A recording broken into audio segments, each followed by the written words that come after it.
Hey there, Jordan with Status Coup. It is Wednesday, May 25th, 2022. Obviously, the country is still shocked. Well, not shocked, but devastated by the news out of Texas. We're going to get into a lot of the fallout. We actually have a reporter there who has been trying to get us footage, but not a lot of Wi-Fi and a lot of people there. So we'll get that footage from Lewis a little bit later. Joining me is independent journalist Walker Bragman, as well as Gus Bova with the Texas Observer. So I'm glad we could get you on, Gus, down in Texas. Gus, let me start with you because you, you know Texas Governor Abbott pretty well. His press conference today, aside from the theatrics with Beto O'Rourke, was a lot of the same kind of tunes from other shootings. A lot of focus on mental health, a lot of focus on societal rot, credit to law enforcement, everything he could do and say without really talking about guns. And obviously he's lowered the age to purchase a gun in Texas, which directly affected this shooting because the shooter was 18. But I know he's done other things to peel back gun laws and a whole lot of other laws. What stood out to you about Governor Abbott's response? And I should add, as this was going on yesterday, he made sure to stop at a fundraiser for his reelection campaign. Yeah, that's right. I think most of what you heard from the governor today was a pretty standard tack that Republicans in this state and I suppose elsewhere have taken to, which is to frame these tragedies as sort of the result of some intractable conflict between good and evil. The word evil in particular, they love to use in these moments. His delivery, he had given a press conference on Tuesday and was kind of blasted in the Dallas Morning News for being sort of affectless and emotionless. And so in today's press conference, there was a lot of sort of pauses for a moment to choke up and things like that. Entirely subjective, but it struck me as a pretty intentional change. He was trying to communicate that now he was feeling something. But in the end, as he said, the one thing he doesn't want to talk about is, the common element in most of these tragedies. Texas has had 5 or 6 mass shootings in the last 5 years, which is all his tenure, of course. And typically it's these, assault style rifles that allow so many people to be killed so quickly. And that's what he doesn't want to talk about for reasons that you might imagine. He's still scheduled right now to speak at the NRA convention in Houston on Friday. So, policy wise, we could go back, but yeah, really the last 7 years or so, there's been a number of Texas passed open carry, and then it was campus carry, and then so-called constitutional carry just last year, which is basically a handgun without even a permit. So there's more we could get into, but that's, just to get started. And by the way, if you want to know what the governor's main concern has been, 2015, Colin, if you have the tweet, he tweeted out, come on, Texans, get your shit together.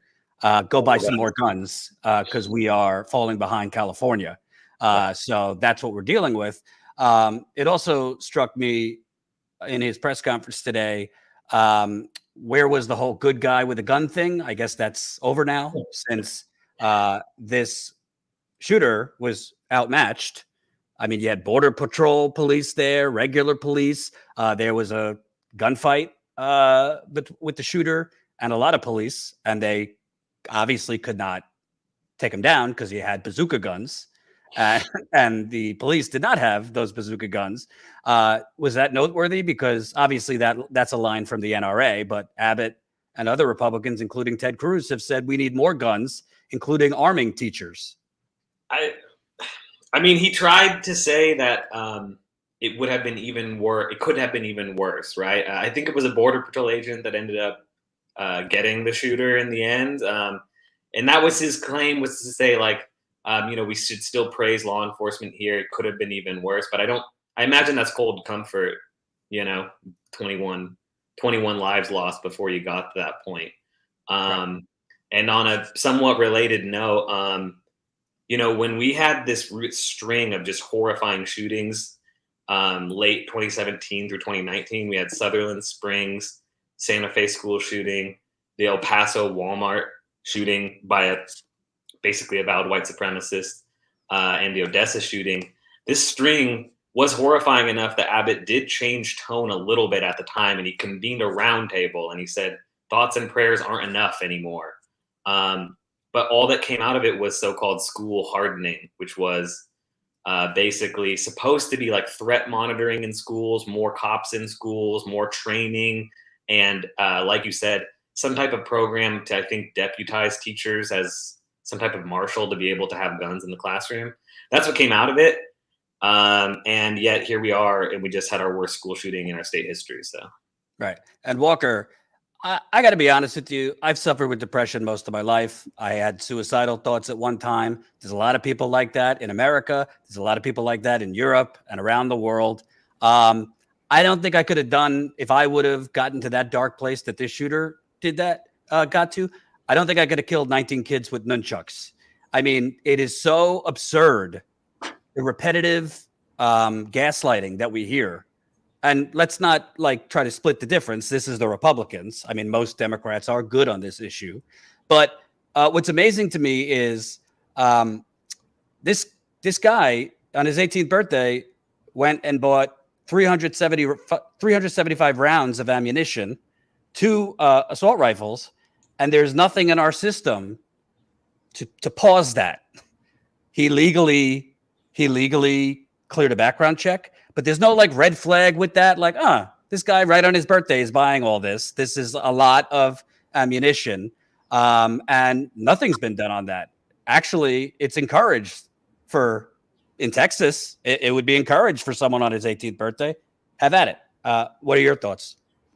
Yeah, I think what we're seeing is sort of a breakdown of institutions, and I mean, it's very obvious that guns are responsible for gun violence. That's not a controversial point. It shouldn't be a controversial point. I do think that we have to look deeper at this issue. I think that there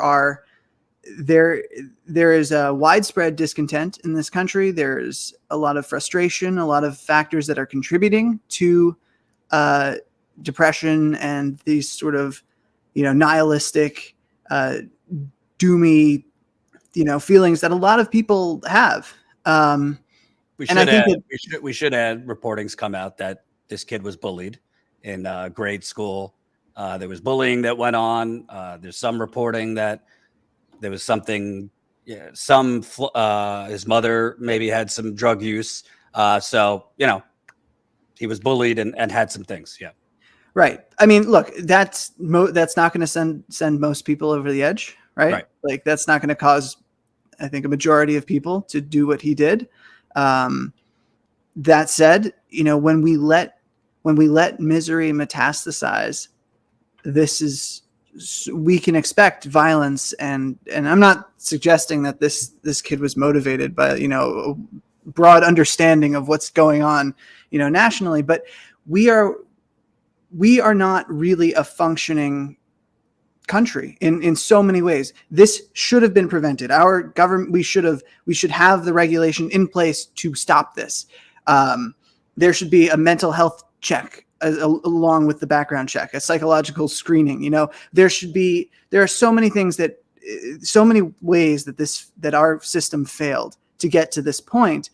And that's been a 4-decade project by the conservative right and sort of capital to dismantle, to overcomplicate, to get government out of our lives. It's very easy to see how we get from Ronald Reagan's government is the problem to, hey, everybody just go out, buy a gun, carry it around, do whatever you want, no rules, no holds bar, and of course that's going to lead to this. Right. Of course, without regulation, we're going to get to this point. And some other updates. If we have the tweet, Colin, Manu Raju, a CNN reporter, he says the House is moving on a bill to create a national red flag law, which would allow family members and law enforcement to obtain an extreme risk protection order to temporarily remove access to firearms for those who are deemed a danger by a federal court. So that's one thing Democrats are supposedly going to do. Schumer says we are going to vote on gun legislation. Who knows when, but he says they're going to vote on gun legislation. Obviously, in the current iteration of the Republican Party, that's going to be a messaging vote just to get them on the record. But they didn't change after Newtown. I don't know why they would change now. And the NRA is holding its conference in Houston with Trump, Greg Abbott, and a bunch of other right-wingers. And shockingly, Gus, guns are banned. Guns are banned during Trump's upcoming speech at the NRA. Former President Trump is scheduled to speak at the NRA's annual leadership forum, but audience members at the group's annual meeting being held this year in Houston won't be able to carry guns during his address. So I want to ask about the NRA. Obviously, I mean, by my count, Abbott has gotten at least $15 to $20 million from the NRA in his tenure. Most Texas politicians, conservative politicians, have got money from the NRA. But there's also been the reality that the NRA is financially a mess. There's been a lot of scandal. It is not as powerful maybe as it was 10, 15 years ago. So what is actually ruling Greg Abbott and these Texas Republicans? Is it still the NRA, or is it this is the ultimate culture issue?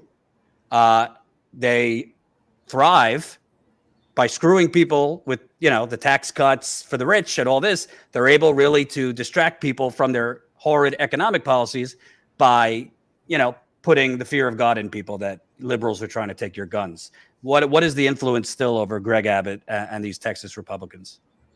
Yeah, that's interesting. I mean, I think even if the NRA has lost some clout or shine, the money still spends, right? But in Texas, we also have had over the years these more grassroots groups. Open Carry Texas is one that comes to mind, and these are, maybe a bit more fringe, maybe a bit smaller, but have been pretty successful. Now that they've achieved so-called constitutional carry, permitless carry, I don't know what the next frontier for them is legally in our state. I mean, maybe you chip away at, because a handgun, you still got to be 21 to get. So maybe you knock that one down to the rifle age. Maybe there's small things like that left to do. But it seems like there may not be a ton legally. So I think you may have hit the nail on the head that it's just an evergreen, useful cultural and political wedge for them, I mean, they've been using Beto O'Rourke's 2019 comment about, hell yeah, we're going to take your AR-15s as a cudgel constantly for 3 years now. So. Right. It's a good segue. Beto O'Rourke, listen, to me, he's a dime a dozen corporatist, but I'll give him credit where it's due. I think this should be politicized. I'd like some more people to fucking politicize this. And today he politicized it. So let's take a look, Colin. He interrupted Governor Abbott's press conference, talking about mental health and saying a lot of nothing. And then, spoke with reporters after. Sit down. You're out of line and an embarrassment. Sit down and don't play this. The next shooting is right now, and you are doing nothing. No, you need to get out of here This isn't the place to talk this over. This is totally predictable. When you Sir, you're out of line. Sir, you are out of line. Sir, you are out of line. Please leave this auditorium. I can't believe you're a sick son of a come to a deal like this to make a political issue. 18-year-old who just turned 18 bought an AR-15 and took it into an elementary school and shot kids in the face and killed them. Why are we letting this happen in this country? Why is this happening in this state? Year after year, city after city. This is on all of us if we do not do something, and I am going to do something, and I'm not alone. The people of Texas are with us. What'd you think about that, Gus? Yeah, I don't know for sure if this is the same nationally as in Texas, but in Texas, because of that horrific El Paso shooting in 2019, again, this was full-on white supremacist manifesto, 20-some dead.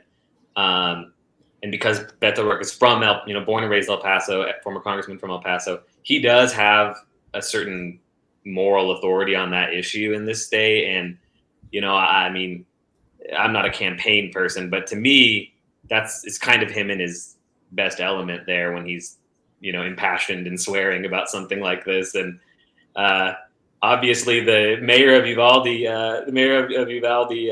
cussed him out there. And I think the right wing media is going to have a bit of a heyday with it. But overall, it seemed, it was probably genuine, but even as a campaign move, it seems smart because he's really been struggling to find ways to make any inroads against Abbott in this governor run. He's super well known. He's got a lot of negative impressions in the state. He's been trying to latch onto anything he can: grid failure, then abortion, and then now this, trying to find something that'll break through.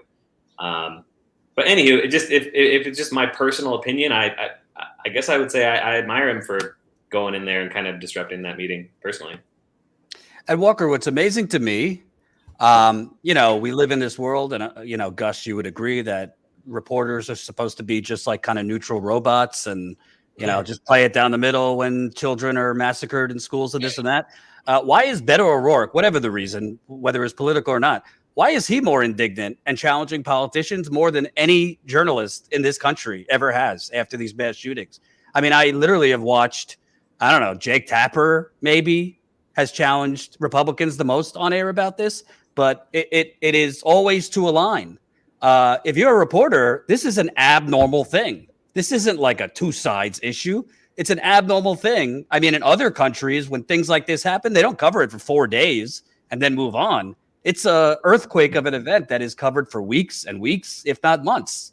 What did you think about that? Because I do credit Beto O'Rourke. Maybe it's political, maybe it's not. But the media is not challenging Republicans on this. They're not really challenging them on their NRA money. The fact that they incentivize gun manufacturers all over the country. What are your thoughts? I mean, I agree with you. I think that what O'Rourke did is, my response to that was this took guts. I mean, going up against a hostile crowd like that and just, speaking truth to power. Yeah, that's hard to do. It's hard enough as, as a regular, person. But look, I think what O'Rourke did, which was great, is that he leveraged his position and his privilege as a well-known public official to get that message out there, to go and confront them and say that, because I've got news for you. Somebody like you or me, if we were doing that, we would be escorted out by the police immediately, hauled away. They actually let him talk for a good minute there, which I think is great. I definitely admire the move. I think I agree. I mean, I agree with you. Journalists should be asking harder questions. We should not be treating these shootings as normal. But I think the unfortunate reality of this country is that these shootings are normal now. This is the new norm that we've sort of settled into because our government doesn't function, because we don't have a system that is capable of action to address these crises. Like, look, we can't even do anything on climate change or COVID or guns. I mean, people just, mass death is the norm in this country, and sort of you're on your own. And as things get worse, financially for a lot of people, yeah, they cling to their guns. People cling to their guns when they think that, everything is going to hell. And it's hard to disagree with that sentiment, right? So this is a tough issue. It's a definite wedge issue. It's that Republicans have used very effectively. And I hope that the kind of righteous indignation that O'Rourke showed is a new path I hope that Democrats take that and learn from it. And, this is the new path. We're not going to back down. We're going to speak truth to what's actually happening.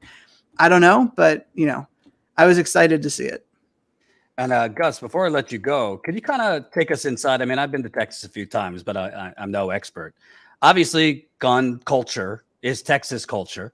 But there's a lot of people that, hunt or use guns for sport, or it's within their family or whatever, that don't agree with, people having AR-15s, right? So in Texas, is it possible in Texas for somebody like Beto O'Rourke to win if he's running on? I mean, it seems like he's running on getting rid of these AR-15s. Well, unless I missed something, I haven't heard him actually revive the specific mandatory buyback policy suggested in the presidential campaign, unless he said that sometime today and I missed. I don't think he's quite gone back there, but he certainly is returning to aggressive messaging around assault rifles. And it's a risk, right? There's a reason that he wasn't talking about it a whole lot on the campaign for a lot of this cycle. But on the other hand, I mean, just to, play pundit, like he's already kind of smeared with it. You know what I mean? They've smeared him as much as they can. There's also strength in the point.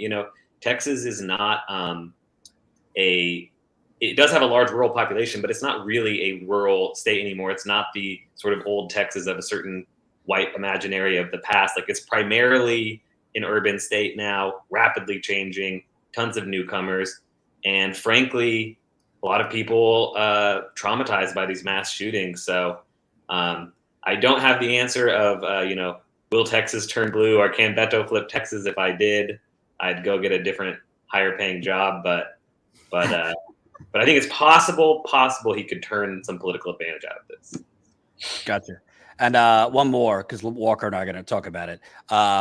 Henry Cuellar, the NRA-Loved, anti-choice,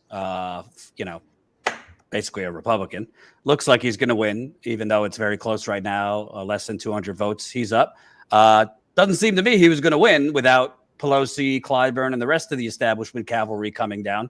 What does it say about basically the state of the Democratic Party that basically, I mean, it is what it is. On the same day that this shooting happened, Nancy Pelosi was doing robocalls for an NRA-beloved Democrat. I mean, yeah, he's had an A rating from the NRA. He also voted against the House bill that would have codified Roe and undone our 6-week abortion ban in this state. So sort of the most recent, biggest news event, this shooting, and then the one that was right before that going on for weeks, Roe v. Wade. Cuellar is directly tied to what you would think from the Democratic side would be the wrong side of those issues.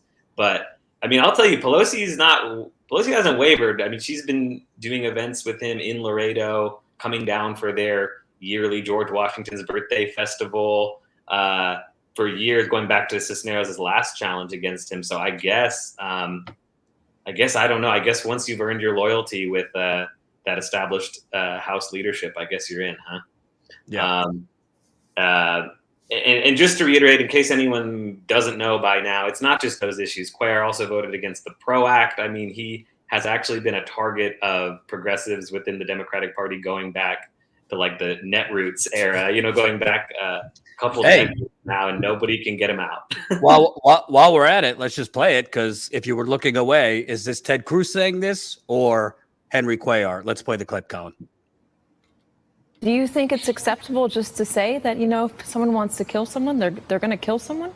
Well, I mean, again, do you want to ban trucks because a truck was used? Do you want to ban an airplane because? Let me just finish. You asked me a question. I'll let you ask the question.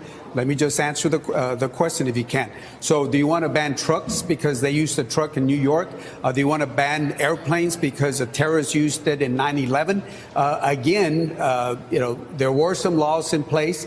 We're going to find out why he was able to get the guns under the circumstances that you mentioned at the very beginning. So again, I want to look at the investigation. I want to see if there's any lessons learned. And we're going to take a look at that. Keep in mind also the person that probably saved some lives yesterday was a resident from there that we saw that, he used a weapon to scare him off. It was okay for this suspect to use a gun at a church, but the moment somebody confronted him with a gun, he ran away like a coward, got in his vehicle and took off. Well, so again, I would say that he's a coward for facts. shooting those people, not for running away, but both, I guess. Here's the thing about cars and airplanes. They're not designed to kill. What a sniveling worm. Yeah. What a sorry, sad, pathetic excuse for a lawmaker. This is somebody who he's elected to lead, and this is his response. I mean, these people. Well, no, this was from 2017. So yeah, I know, but this is like, I know it's a different shooting, but like this is his response. This is somebody elected to lead. Yeah, this is supposed to be a leader that people turn to for like. It's just so obviously corrupt. I mean, he's obviously just chasing money, trying to stay in office. And if the party had any scruples, they would have ousted him. And Gus, before I let you go, because a lot of these Republicans, let's not forget, Abbott is trying to basically criminalize parents for having transgender kids. There's a lot of anti-LGBTQ stuff going on there. In my experience, I was down in Florida covering DeSantis doing a lot of these similar things. Their state economies are horrendous, and they're throwing out these distractions. Rents are skyrocketing. Healthcare is a mess. Can you kind of talk about Texas economy? Is it booming? Because we know a lot of the economists have said, "Oh, look at the federal unemployment, GDP." How's the economy down there? It must be damn good for people to. Yeah, I think Texas, like, big picture unemployment numbers and big picture GDP numbers still look pretty good, relatively speaking. But you did mention housing costs, which are completely out of control here in Austin more than anywhere else, but also in certain places that haven't really seen gentrification before, like down in the valley, far south Texas, where Elon Musk has moved in with SpaceX. And anywho, the dirty secret of Texas is always that there's a lot of inequality and that a lot of the wealth is built on the back of undocumented immigrants in particular. So that remains true, Absolutely. Thanks so much for joining us. Where could people find your work? TexasObserver.org. My author page there has got everything I've done. So, thanks, Ben.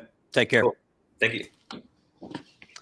So, Walker, I want to get back to this shooter, because to me, I'm all for like having nuanced discussions about things. There's multiple reasons people do these things. Society is a mess. Suicide rates are up. This pandemic has made people who are already on the brink even worse. And you have a media pretending it's not happening, even though we've got like 2 or 3 variants spreading like wildfire, and fake maps from the CDC pretend, low transmission. Meanwhile, Twitter, all I see is people posting positive COVID tests. But to me, and I said this to someone earlier, it's like, yes, we could discuss the project of fixing societal rot, but that's going to take a while. And that comes with fixing a corrupt political system.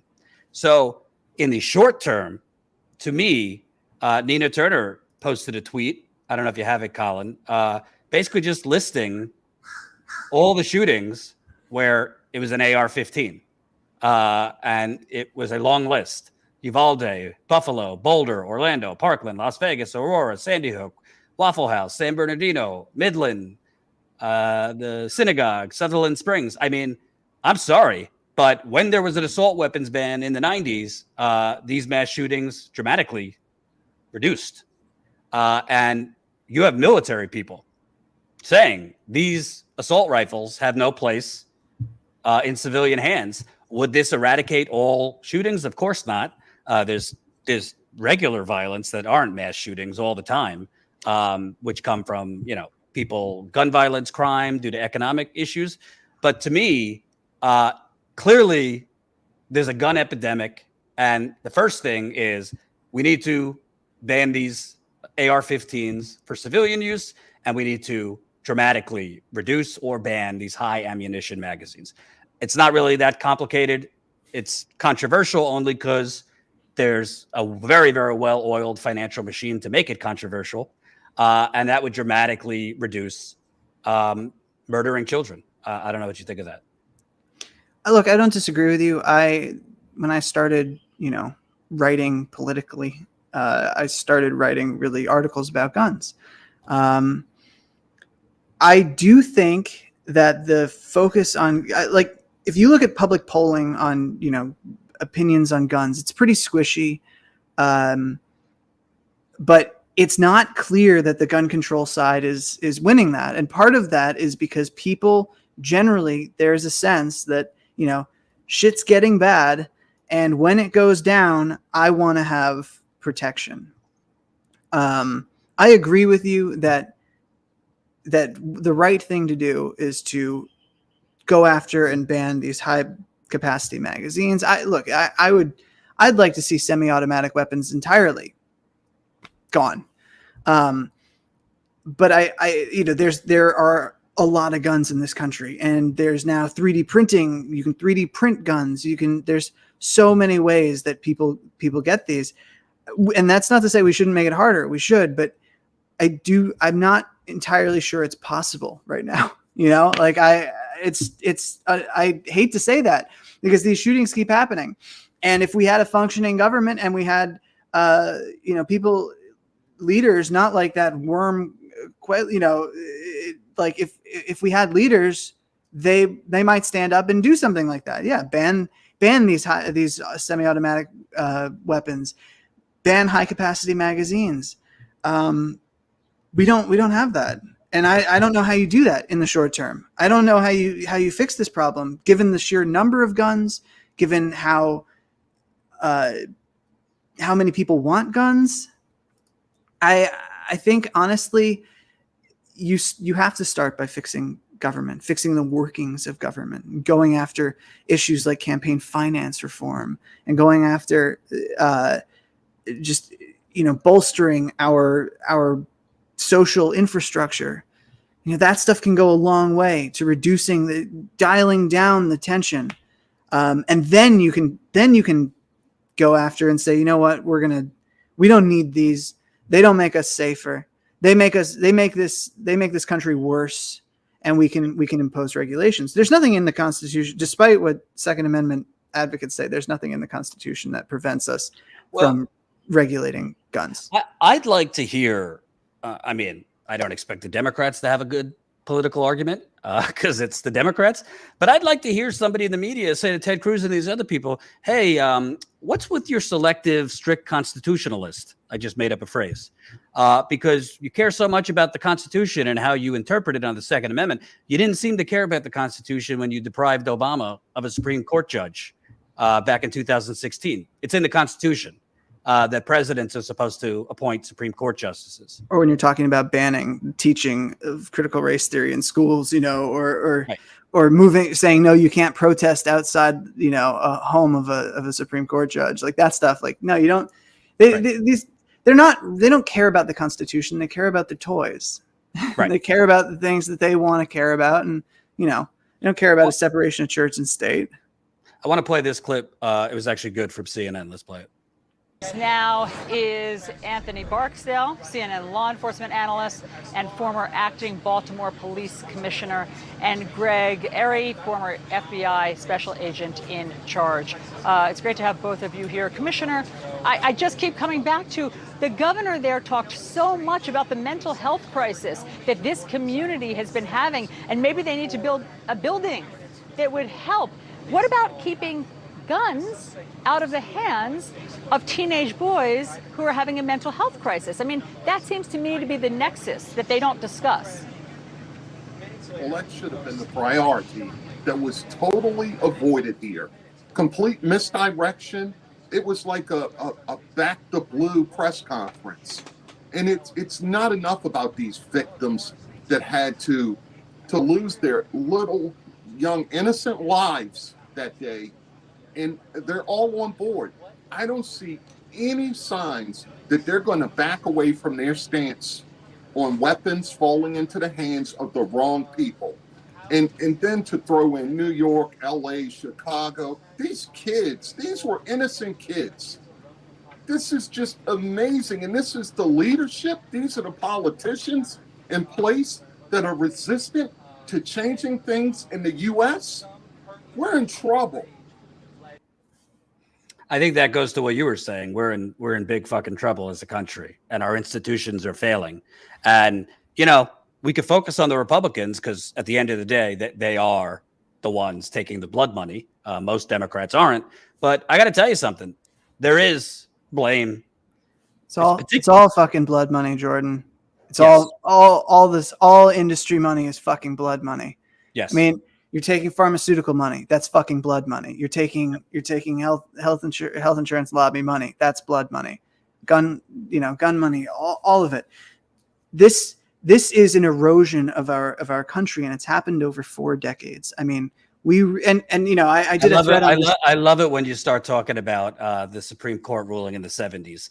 Let the people know. Seriously, educate the people, because a lot of people don't realize a lot of this corruption started in the 70s with the Supreme Court ruling on money in politics. Well, actually, Jordan, we're going to go a little farther back this time. We'll get to that, but we got to go a little farther back. We got to go to the New Deal era. We got to remind people that it wasn't always this bad, that this country had a period of time where the government was responsive, where the president got on the radio and said, like, we're here for you. We know that this is difficult for you.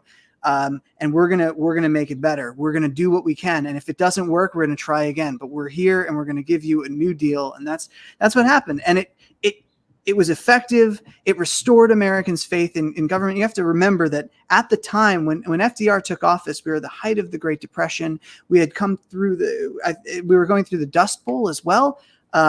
Somewhere in there, like there was a lot of stuff going. We were on the verge of another world war. I mean, people thought the world was ending. And in that confusion and upset and unrest, you had American Nazi groups, fascist groups rallying in Madison Square Garden. They took over Madison Square Garden, like 20,000 American Nazis. But the New Deal restored people's faith in government and our system. And capital, for the first time, found itself really as the villains of society. And after that, these moneyed interests, we're never going to let that happen again. But they didn't have an opportunity to break the New Deal hold on the country until civil rights. When Harry Truman desegregated the armed forces, and then 20 years later, LBJ signed the 1964 Civil Rights Act, or less than 20 years later. Actually, like 15 years. My math is terrible. But when that happened, Southern Democrats were just like, no, we're not. Conservative white Southern Democrats were like, no, fuck this. And they abandoned the party. And that created an opening for the Republicans to remake themselves in the image of the Southern Dixiecrat. You had, and this, there were already roots there. I mean, Herbert Hoover talked about a lily white Republican Party, but Barry Goldwater launched Operation Dixie in the South to try to capture these Southern votes in his 1964 presidential run, in which he made his opposition to the 1964 Civil Rights Act like a key plank. And the South loved it. He was the first Republican since Reconstruction to win the electoral votes in the Deep South. And since then, that's been sort of the go-to for Republicans. And that put the Democrats sort of back on their heels. Like, well, what are we going to do? How can we beat this? And then Watergate happened. And Democrats were able to capture the South again by mobilizing evangelicals with a guy named Jimmy Carter, who loved to wear sweaters. And that was a big fatal mistake on Carter's part. He wore a sweater on television. Anyway, so Carter finds himself confronting a post-Watergate America and post-Vietnam America where faith in government is just cratered. People do not trust the federal government. And then on top of that, you have stagflation caused by, there are a number of factors. We don't have to get into them now, but Carter found himself unable to address it. Carter himself was a deregulator. But in any case, it paved the way for Reagan. Reagan comes in and says, government is the problem. And those 9 most terrifying words in the English language are, I'm from the government and I'm here to help. Reagan is backed by big money. He is backed by the evangelical right. And he's backed by these culture warrior, discontented Southern conservatives who associate big government with civil rights. And that's sort of the foundations of how neoliberalism came to be. Now, you mentioned the 1976 Supreme Court ruling, Buckley versus Vallejo. That came after Watergate. In the wake of Watergate, Congress was like, we got to do something to restore people's faith in this system. So let's go after campaign finance. This had been an issue since Teddy Roosevelt. Teddy Roosevelt was warning people that a few moneyed interests could buy an election. He himself was backed by some big money, but he still made an issue out of it. So Congress passes a series of reforms, including limits on self-financing of campaigns, limits on independent expenditures in campaigns, total overall spending limits for campaigns. And this gets challenged by a coalition of different groups, including the New York Civil Liberties Union and also the Libertarian Party, who 4 years later would run David Koch as its vice presidential candidate, and Koch would spend $500,000 of his own money on the campaign in the wake of this ruling. The court struck down limits on self-financing, and it struck down independent expenditure limits, which meant that a person, any rich person, could spend as much money as they wanted on politics. And that laid the foundation for what we're dealing with today, which is a system that is entirely beholden to wealthy people. I mean, and big money interests. The more they spend on an election, the more it costs to run for office. And the more it costs to run for office, the more important fundraising becomes. And the more important fundraising becomes, the more important these few individuals who can give you a ton of money are. So you either have to be rich yourself, or you have to have wealthy benefactors, or you could be a progressive and, rely on the people, but that's less reliable than just being able to go to 15 people and bankroll your campaign. So this is the situation that we are in today, where our government is not responsive to the needs of the people, let alone the demands. That has fostered neglect. That neglect has led to resentment, and that resentment is toxic and dangerous. And we've seen it throughout history. When people are not listened to, when their government doesn't serve them, when they are left to toil and struggle and be on their own through crisis after crisis. I mean, it's really a recipe for social breakdown, and that's what we're seeing today. So that's that. Thank you for that dissertation. I enjoyed it. Smash that like button, thumbs up, smash the like button, share this live stream. I want to get to something else. Colin, if you could show the tweet. I tweeted this last night. I didn't realize it was going to be so controversial. But I basically tweeted, if you could throw it up there, Colin, I'm sick and tired of it, quoting President Biden and his speech while refusing to end the filibuster to pass gun control laws.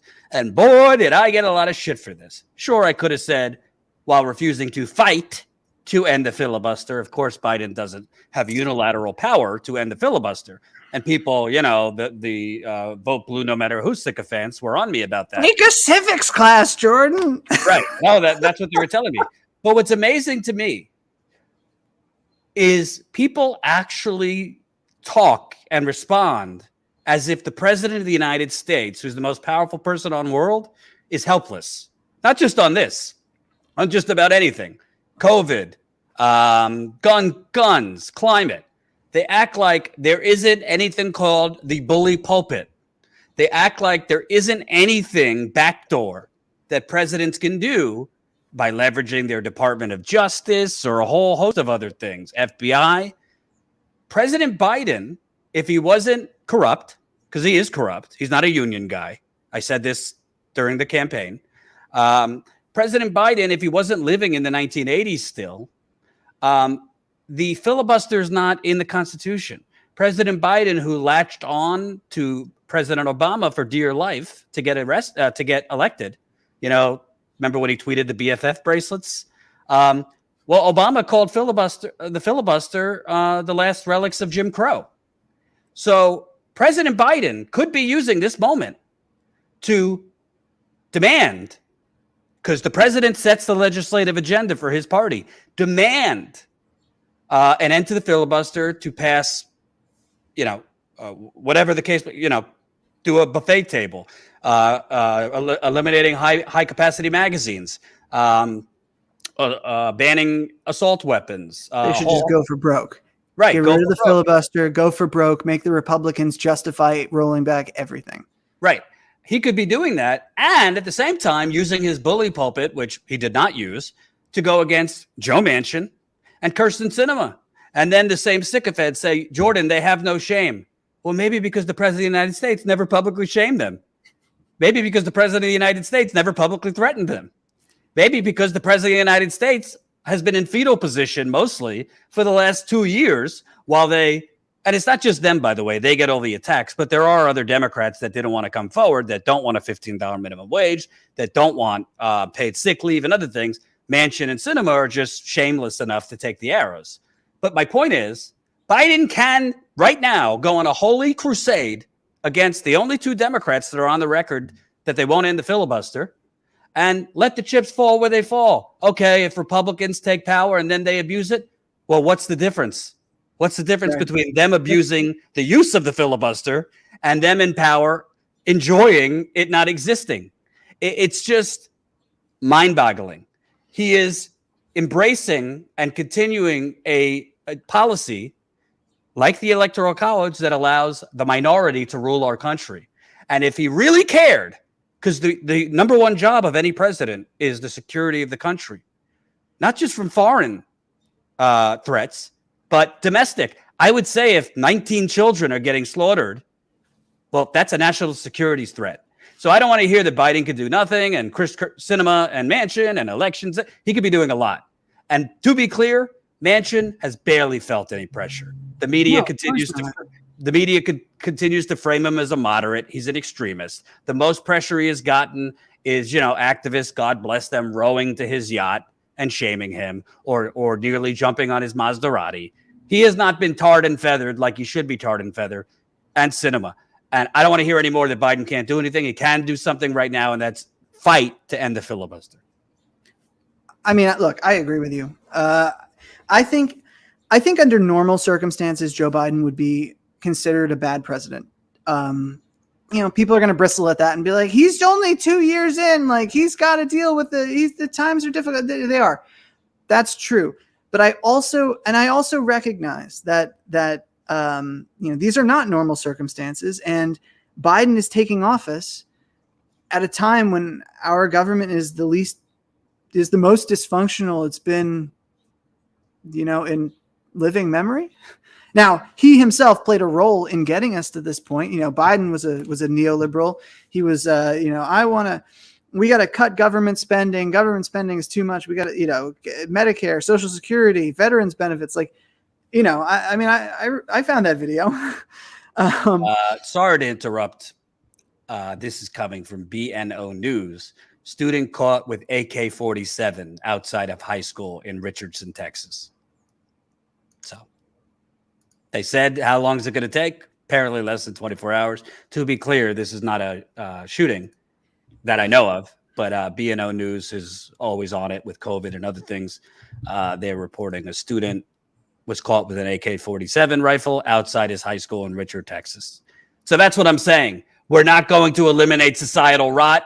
That's a long-term project. We need to severely restrict these guns. And you want to know what? If it's going to cause a civil war in this country, so be it. Because there's going to be a lot more children that get killed. It's going to be a lot more old black people that get killed. Remember, Buffalo just happened. And we have footage, by the way, that we'll play in a little bit from a rally in Buffalo last week. That's totally out of the news, and they haven't even all been buried yet.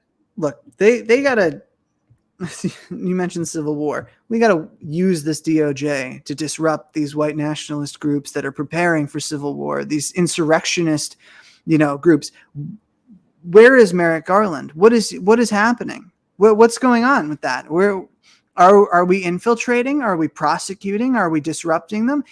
I would love to see our government treat these actual threats to our civil society the way that it has historically treated civil rights protesters and leaders.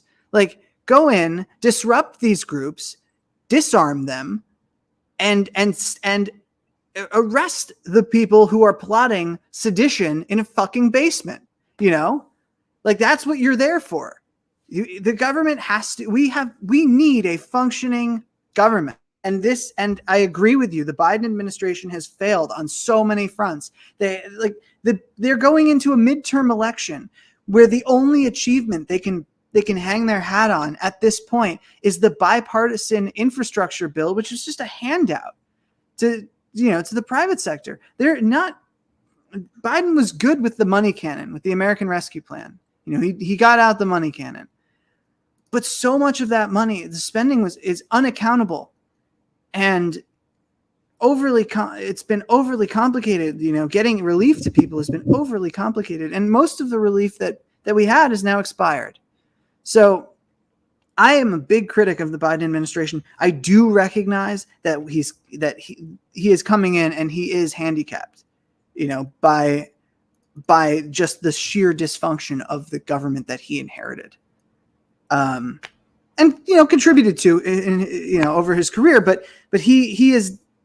It is hard. I would not want to be in Biden's shoes. Let me put it that way. Well, but if I were, I'd organize a rally right on Joe Manchin's doorstep. Yeah, I can't agree with that. I don't think he's handicapped. I think he basically is a Chamber of Commerce Republican from the 1990s. I don't disagree with you. But even getting that agenda done is ridiculous. I mean, look, the Democratic Party today is their whole pitch is kind of like, we're a big tent because we have to be in this post-Citizens United, post-Buckley Citizens United America. But because of that, we can't actually get anything done. So maybe if you elect more of us, just sheer numbers, more of us, maybe then we'll do something. That's not a really strong pitch. I don't think that's gonna sway many people. It's what they've got, but it is true. Like, the party doesn't agree. Like, the Republicans unify behind their platform because their platform is disarmament. And that works for people who oppose for people who oppose the separation of church and state, who oppose public education, who oppose taxes, and don't want to and want to keep their fortunes. Like, that works for all of those different groups. But like, when you're a party that's supposed to support labor, but also executive class people, how are you going to agree on anything? What are you going to do?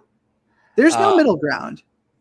I just want to read a little bit more on this breaking story about another student. Please.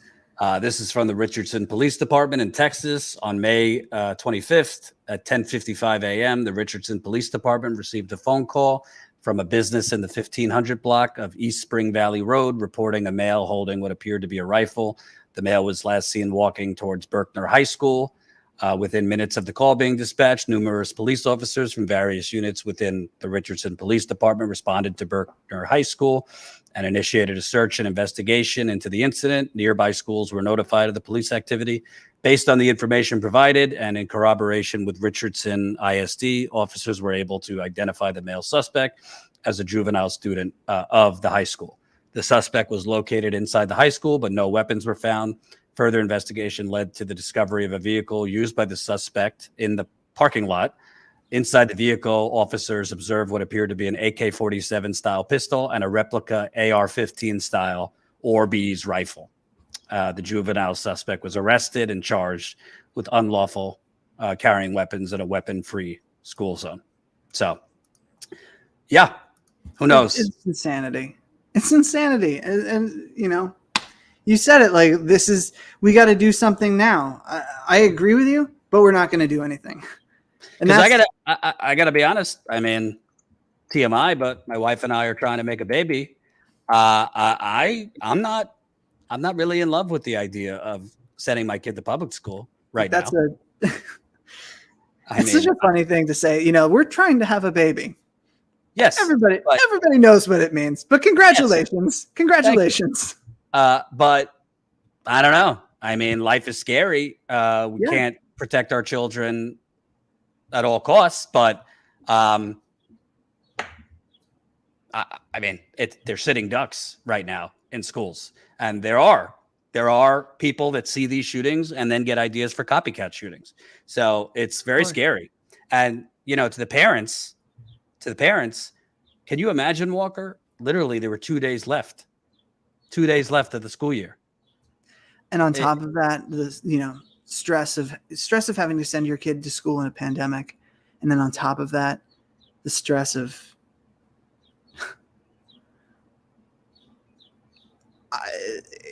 we don't have a functioning government, and because of that, we don't have a social contract. Right. Everybody's atomized. It's just, you know, you're on your own. Look out for your own. And that's all you can do. And that's all you can ever ask anybody else to do. I think it's bullshit. I think it's fucking bullshit. I think we need a party. Frankly, we need the Democratic Party to become the party that says, you know what? Government is going to do something, and we're not going to take no for an answer. And by the way, Joe, like we'll deal with you behind closed doors, but you will come along. And if you don't, well, you know. Right. Absolutely. Yeah. I want to play a clip because we actually have a reporter on the ground there, and we're going to have more footage that we're posting later tonight. Lewis has been down there for us. He interviewed a Uvalde resident yesterday. Let's take a look. Here's what the town here is like, and you know, an event like this is obviously tragic anywhere, but what sort of impact you know, it's going to have on this community? Oh, it's going to have a great impact on the community. Our town is a very close community where everybody gathers together in good times, and especially during times as such. This fatality, the losses that we're all going to be facing, is something that's going to be grave to us all. I mean, even it seems like the weather is in sync with how each and every one of us are coping with this. You know, we've got some winds coming about, some clouds that have surfaced about, but we have a great community. Right now, Church of Christ is getting together for this vigil, and we encourage all individuals to just come out here and support one another, which is something that we already automatically do. Absolutely. So that's just one interview we did. He did a couple, but it is basically a Wi-Fi awful zone there. So we'll be getting more of the footage and interviews he did up on the channel tonight. But Walker, last on this, and then we'll move on to Pelosi propping up the anti-choice pro-NRA ghoul, Henry Cuellar. But to me, it's very simple. You have a lot of colliding calamities and crises. This has been your beat, but I think probably in 2-3 years, we have a healthcare crisis. It's long COVID. And I don't even think, current COVID will be over at the rate we're going. People are dismissing long COVID. It seems like the media just got on a conference call a few months ago and declared it over and let's not cover it. But it's a serious thing. More and more healthy people are having their lives ruined by long COVID. More and more children are suffering from COVID. So you have the COVID crisis, you have the climate crisis, you have the gun crisis, and you have, to me, a growing Hunger Games, which is gentrification. And people are being priced out of living basically in most American cities, even rural America. You're on your own.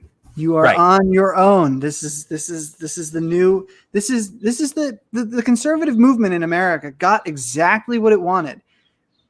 There are no restrictions on business, no regulations on businesses for heightened safety standards in a pandemic. There was no significant action after the subprime mortgage crisis. People weren't, bailed out. The banks, on the other hand, we did bail out the banks, and the executives got their golden parachutes, but regular people were sort of left in the lurch. And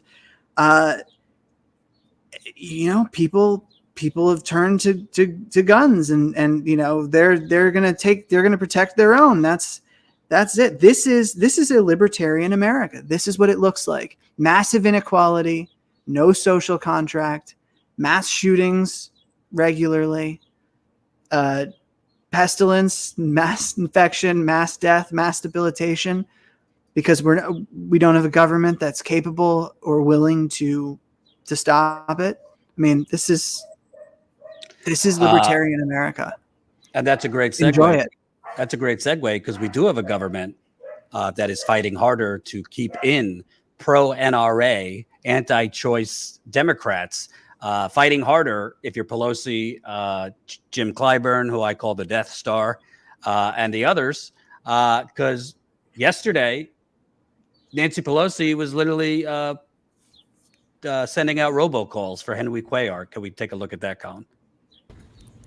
Hello, it's Speaker Nancy Pelosi calling on all voters in the 28th District of Texas to vote for Henry Cuellar. Henry is a fighter for hardworking families. In Congress, Henry has championed good-paying jobs and the health care for our people. He has brought back millions of dollars to the district. Please vote for Henry Cuellar on May 24th so they continue to fight for you and to serve as your champion. Thank you. Such a fighter for working families that he allows their kids to be slaughtered and doesn't do a damn thing about it. Colin, these people don't know what fighting is unless they're fighting against, progressives. At that point, right. it's all bets are off. So, Colin, if we could put it up right now, it is not declared over. It's too close to call. But Cuellar has a lead of, I can't do math, but I think that's 185 votes.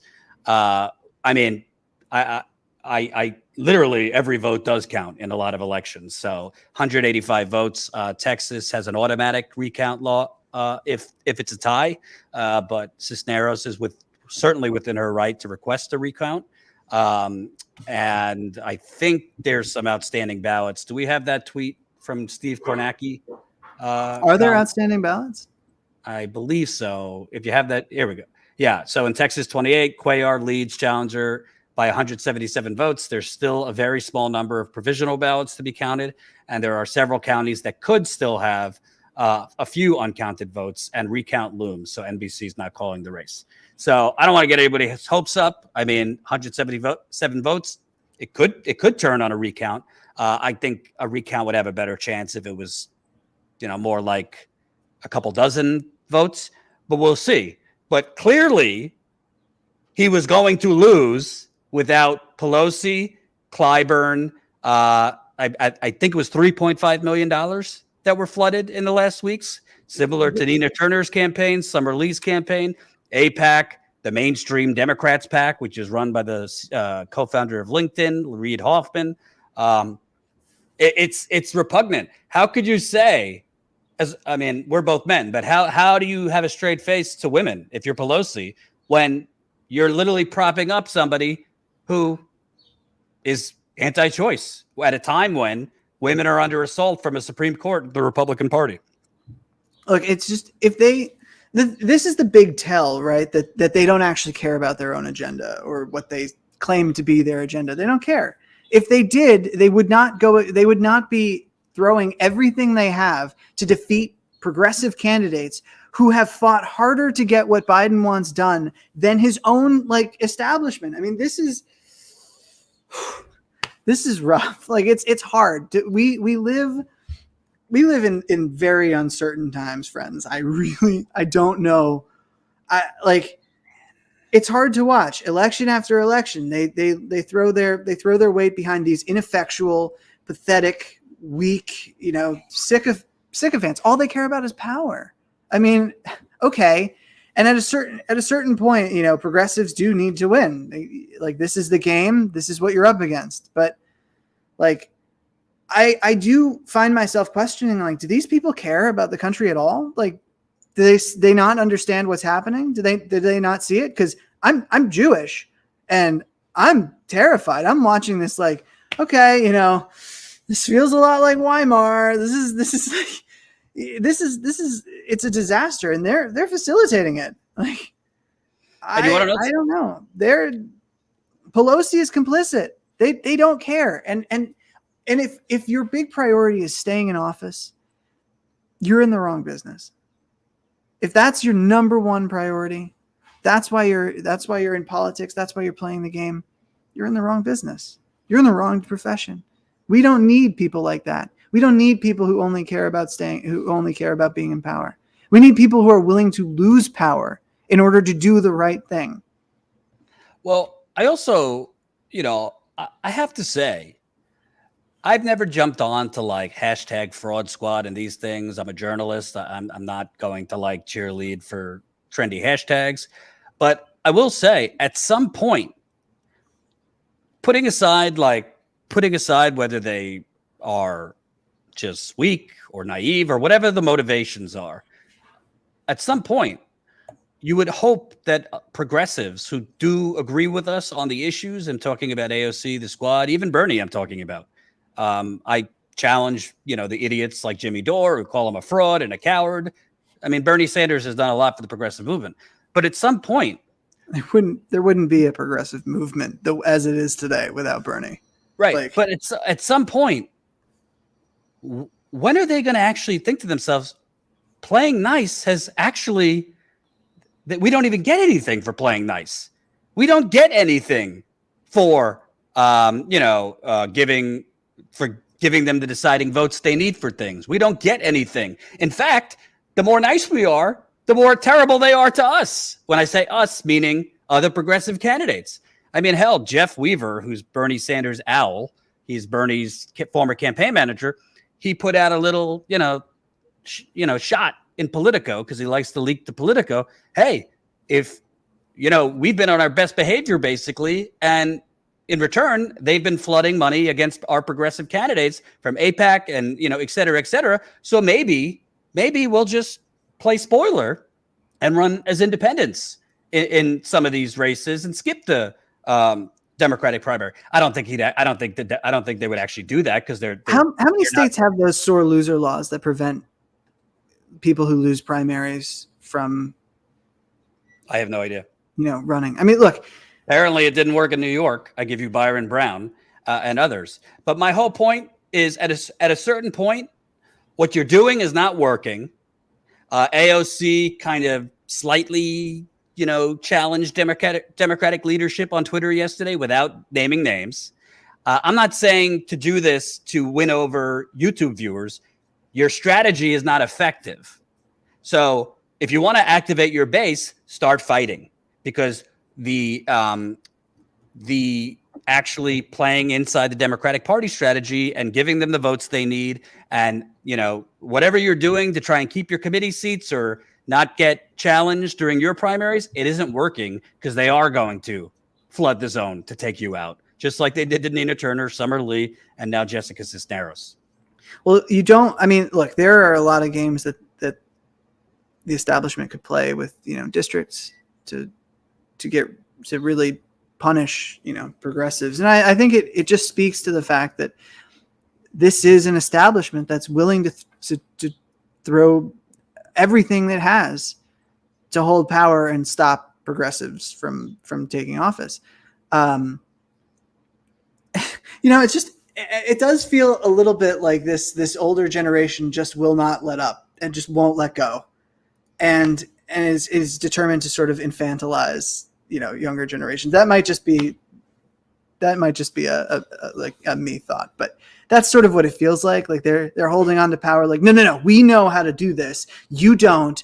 And you children stay there. We're in charge. The adults are in the room. And meanwhile, they're like, Republicans are so bad. Why do we keep losing ground? Like, how does this keep happening? But like there's an entire wing of the party that doesn't believe that you can fight Republicans on things that Republicans decide on. Like, once the Republicans have their narrative, don't challenge that narrative, we'll lose. Like, we have to sort of accept their framing and sort of find our angle here that's acceptable. But my point is, what does, say, AOC have to lose or others have to lose right now by explicitly publicly shaming Nancy Pelosi, specifically on what she did with Cuellar, and endorsing Shahid Buttar? I don't think Shahid Buttar is going to win, but actually just enough with the diplomatic approach. Okay, what? They're going to try and redistrict you or gerrymander you out of your district? Okay, we just talked about this isn't the right business if your only goal is to stay in power. And right now you are powerless. The only power you have is to fight and to activate the base. I don't think they're frauds or bad people, but the strategy currently is not working. And yes, you get threats and all that. I get it. But if people elected you and knocked on doors for you thinking you're really going to be a trailblazers that bring the ruckus here, well, it's time to bring some ruckus. I mean, people are getting massacred in school. The climate is burning. And, AOC does these interviews where she kind of throws shade at like leadership, but never goes far. And by the way, it's not only her. None of these people supported Nina Turner because they were they were basically threatened, according to Nina Turner. And Ryan Grimm's reported that the Congressional Black Caucus and others threatened people like Cori Bush or this and that with coming in against her in her reelection. But so what? If you do the right thing, your base will follow. They will fight on your behalf. And I got to tell you, I do think we have a leadership failure at multiple levels. Obviously the Republicans, obviously the establishment, but I don't think progressives are doing what they need to do. And I will also say, I hate to say it. Bernie Sanders, who we both like a lot, he doesn't have that much time left. I don't mean like he's going to die, but like he's not going to be in office for the next 15 years. So how do you want your legacy to be? Because you said, let's get rid of Trump and fight Biden on day one. So I know he's afraid. Well, I don't want to do anything that will bring Trump back in and this and that. Literally, they're doing it. They're the ones that are going to bring Trump back in here, or DeSantis. So maybe lighting a fire and going on a public crusade right now against the weak, corrupt Democratic establishment, maybe that will actually accomplish something. Because if you do nothing, they are, through this failed leadership and corruption in the Democratic Party, they are emboldening the fascism and rolling out the red carpet for a second Trump administration, in my opinion. Or DeSantis. Right. I honestly, and this is one of those things that, like, I understand the criticism. I don't really know what the alternative is because I don't think that like 5 members of Congress really have all that much power. That's my point. That's my point. They don't have, the only power they really have is to use their perch in Congress right now to activate the base and create a protest movement for these things. And they do have some power by way of the margin in the House for most things is about 7 or 8 votes. So they could have blocked certain things. Somebody brought up, a dirty break. If progressives in the House en masse left the party and formed their own party, like that would be the only way that, that would be a way for a third party to really emerge. But look, you have a lot of normie Democratic voters who love their leaders, who don't really think too deeply about about these issues, or don't really see, or even if they do, don't really see an alternative. And it's going to be a project to sort of win them over. And I do have to give some credit here to the squad for normalizing progressives, showing we're not scary. Like being a socialist, that doesn't mean you're scary. Like, in fact, we're good. We're like, we're your most loyal people. We want your agenda more than you do. That's who we are. I think there is some value in that. I agree with you that I would like to see more challenging of Pelosi. I thought from day one, go to war. Hell, hold up Pelosi's speakership. Why not? Do it. Right. Make your demands. I think that was pointlessly divisive. The whole like force the vote thing. Like, we all sort of agree that they should have demands. Right. And they didn't really get anything. So absolutely. Yeah. Look, it's hard. It's different as an outsider to say, this is what I would do, and like not know the intricacies of what's going on behind the scenes. So, take what I'm saying with that and keep that in mind. But yeah, I would like to see more challenging directly of the leadership. Look, Schumer should not be Senate Majority Leader under any circumstance. It is pathetically weak leadership. Pelosi is a dinosaur, like way out of her element here. We are facing unprecedented threats, and she's governing like it's 2005, or 2005. Like, this is a person whose best days as a political leader are behind them. Yep. I'm not trying to be ageist. There are a lot of older. Well, it has nothing to do with it. It has nothing to do with it. There are a lot of older Democrats who are with it. Bernie's old as shit, but he's still fighting, and I think he recognizes the gravity of the crises we face. Pelosi, I do not get that impression. Biden, I do not get that impression. I think Biden lacks vision, and I think he lacks fight. I don't think he's got it in him. I think Biden's from an era where politicians kind of met over lunch and backslapped and agreed at the end of the day that they were going to cut government spending. Right. That's not what we need right now. Right. Let me read some super chats. Henry Volt, 35, $10. Hey, remember back in 2017 when the Trump administration and a GOP Congress repealed a law making it harder for the mentally ill to buy firearms? Because I do. I never forget. Yes. Thank you for reminding us of that. You're completely right. By the way, Trump was,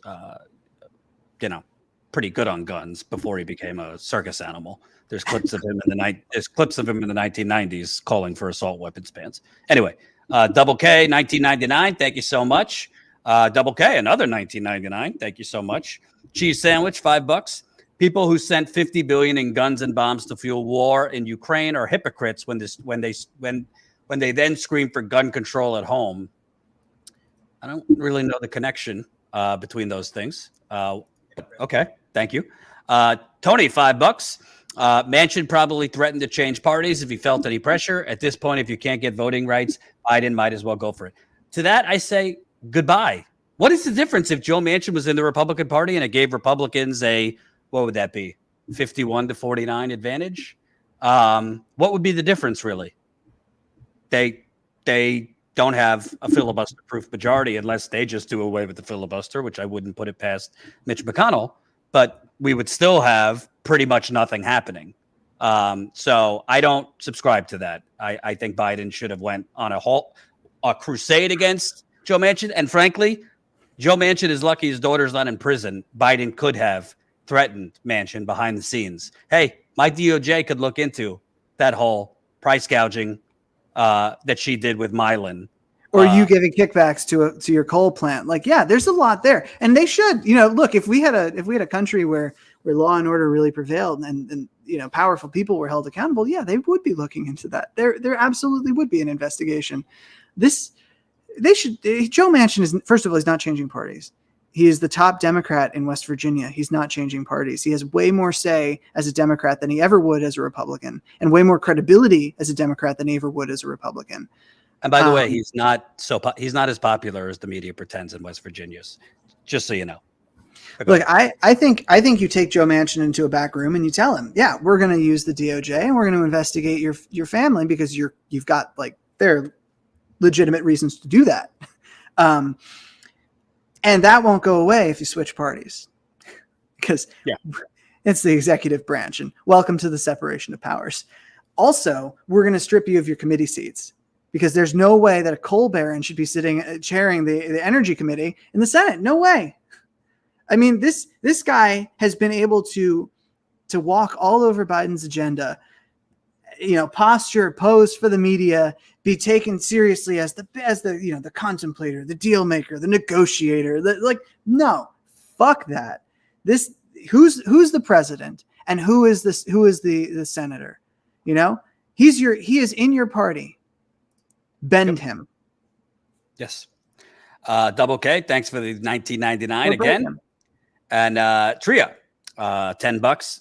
Teresa, $10. Before we go, Walker, for those that don't know, Walker, probably more than any journalist I know, has been on the COVID beat, specifically making sure people know there is still a COVID pandemic going on, because the media would like to like you to think it isn't. I also want to make clear, Walker, I keep hearing this talking point that cases are going, but the death rate is finally down. We're now at 300 a day. That's okay. Well, to be clear, if you don't know, Biden administration working with states basically changed the definition of what a COVID patient is in hospitals. So I'm not throwing out any, conspiracy or anything like that, but they did work to basically make it easier for hospitals not to classify COVID patients as COVID patients. So I wouldn't totally take that to the bank that there's only 300 people dying from COVID a day. But what I would take to the bank, and Walker, I'd like to know from you, there's now, 3 or 4 spinoffs of the Omicron variant, each one more contagious than the last. And people there's no way to really know the true number of cases because of home tests are not being reported. And there are basically no restrictions that I could see left in the country.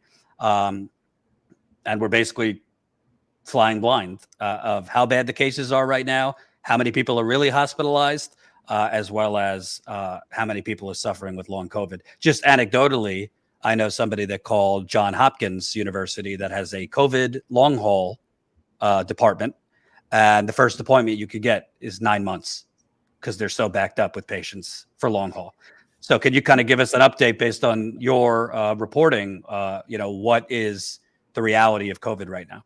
The reality is the deaths lag cases, by weeks. The Omicron wave hit back in January, really peaked in January, and we were seeing deaths rising through February. They peaked the next month. I mean, cases have been slowly climbing since April. So I expect that deaths will start to rise. If they don't, great, wonderful. But I don't see that happening. Whether this is the next big wave or that's yet to come, who knows? But yeah, we are flying blind. We are not doing the things that we need to do to stop the spread of this virus. The more it spreads, every new infection is an opportunity for mutation. We got to stop the spread.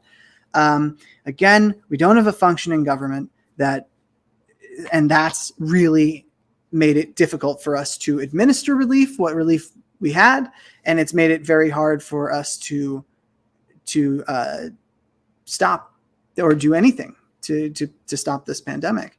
I think your prediction that this could still be with us many years in the future is probably accurate. But we're still seeing waves. America's elite, the privileged, not too worried about it. But as has been the case through this entire pandemic, most of the suffering has been borne by the working class, particularly communities of color. So, yeah, I'd like to see us take it more seriously. And I'd like to see it return to the conversation. I'd also, just a common sense point, do people really think it's good to keep getting infected with the virus 3-4 times? I mean, would you say, not that this is the flu, because it's not the flu, but would you think it's like, okay, if somebody got the flu 2 or 3 times a year? I mean, we're not super immune. We don't have super immune systems. No, so that's look, natural immunity, this naturally acquired immunity, that hasn't stopped this shit. It hasn't. It's failed. And how many deaths before these cranks out there who are like, no vaccines, natural immunity, like, how many deaths is it going to take for these people to acknowledge that, okay, maybe we need some intervention? I actually don't think there's a number. I think that people are so entrenched in their, and at this point it's become so ideological for some people. I really don't think there is a number. I think we could watch, they'd find a way to deny it. I just want to make the point, literally there is no number because they're covering it up. I give you the White House Correspondents' Dinner, where they had all these people, I think 400 people in that room. The ceilings were low, very poor ventilation. And then all of a sudden after that, Washington, D.C. stops reporting the data. Why do you think that was? So if you're in Washington, D.C. in the last couple of weeks, who the fuck knows how many people had COVID? My wife has a friend there. She said, everyone I know has COVID, but it's not being reported by the local media or the national media. So you literally have, a government/media cover up of what you're walking into. I mean, shouldn't people have the choice to know how bad cases are, how bad the spread is? So I know if I want to go to the bar or out to a restaurant or take my kids somewhere. I mean, we're always told, make your own risk assessment, right? Make your own risk assessment. How are people supposed to do that? First of all, our medical experts can't even tell us, they can't tell us enough about long COVID. They don't understand it fully. They don't understand why we get it, or fully what it is. So already, how's that factor into your risk assessment? Second of all, we're not sure about the long-term consequences of this virus. So how are you going to make that risk assessment? And then, of course, there's the data with a lot of people home testing. How do you, and the CDC, like, trying to obscure the fact that we're seeing a surge of cases and that cases never really went all that low. Like, how do you make a risk assessment? You can't. What they're really saying is shut the fuck up, get back to work, and don't open your mouth and just accept this. Accept that this is your reality. Accept the insecurity. Accept that you don't have a choice. You have to work. That's what these people view us as, human capital stock. Get the people back to work so the economy can keep rolling and billionaires can keep making money. And as long as the holy pursuit of money, of monetary gain is not affected or whatnot, great. That's a sign of our success. I don't think that. I think that I think we should judge our society by how we treat vulnerable people. And at this point, the immunocompromised, people who are vulnerable to COVID, and people who are not, because this virus does kill healthy people. It kills healthy people. It happens. Wait, I thought Joe Rogan said if you're young and in your 20s, you're good. I interviewed a mother of a young girl who died of COVID who was healthy. 5 days.